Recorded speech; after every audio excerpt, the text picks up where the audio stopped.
Dai-me a palavra certa, na hora certa e do jeito certo. Louvado seja nosso Senhor Jesus Cristo. Meu querido irmão, minha querida irmã, que bom poder me dirigir a você mais uma vez nesse dia. Nós que estamos já próximos de celebrar as alegrias do Natal do Senhor, hoje dia 20 de dezembro. A cada dia nós vamos meditando uma das antífonas do Ó, e hoje a antífona é a chave de Davi. Ó chave de Davi, que abre as portas do reino eterno. Ó, vinde e livrai do cárcere o preso, sentado nas trevas.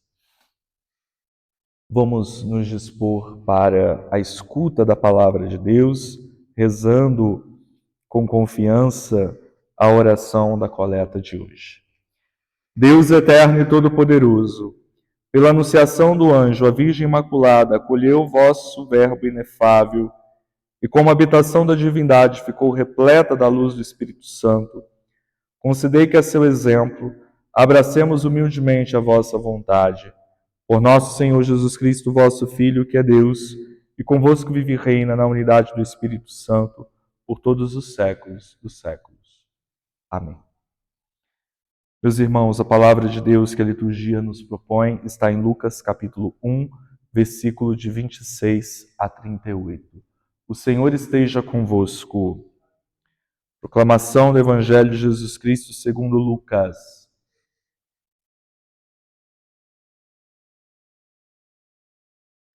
No 6º mês, o anjo Gabriel foi enviado por Deus a uma cidade da Galiléia chamada Nazaré, a uma virgem prometida em casamento a um homem chamado José.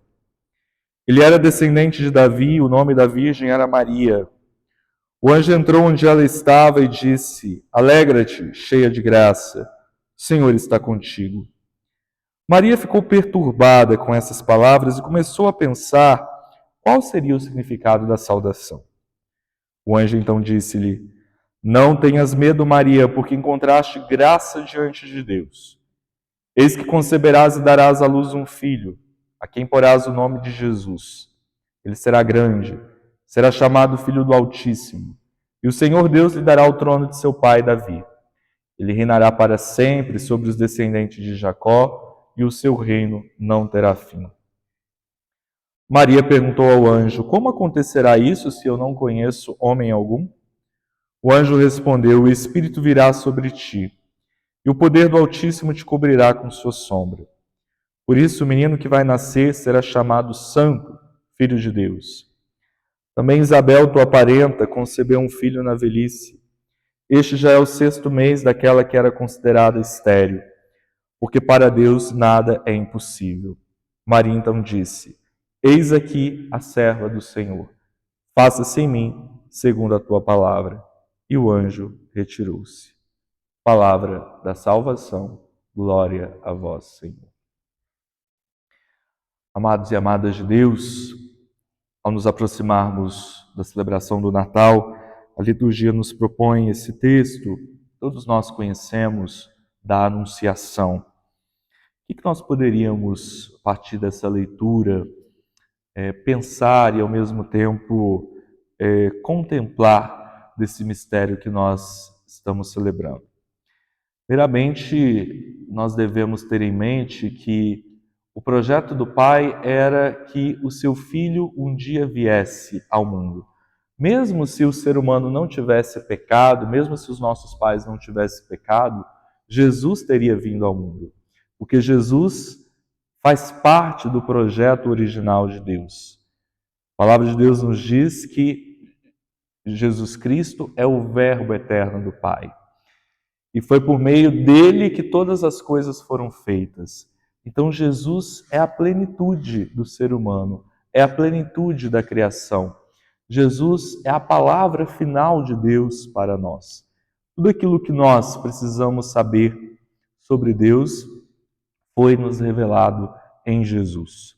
Em Jesus, aquele caminho que antes estava obstaculizado pelo nosso pecado, aquele caminho que nos conduz a Deus, esse caminho foi reaberto. O pecado foi superado. e ele então nos abriu as portas do perdão e da misericórdia do Pai. Interessante como que acontece o anúncio do nascimento, da concepção de Jesus, né? Antes, o anjo havia visitado Zacarias. O anjo visita Zacarias no templo. Zacarias era um sacerdote, era alguém ligado ao culto. No entanto, Zacarias tem dificuldade de acreditar que a sua esposa Isabel conceberia um filho na sua velhice. Por causa disso, Zacarias fica mudo. Ele só vai voltar a falar quando João Batista nasce. Aqui, na anunciação de Jesus, na anunciação a Maria, acontece o reverso. O anjo aparece a Maria, mas ela não está no templo, ao contrário, ela está na sua casa.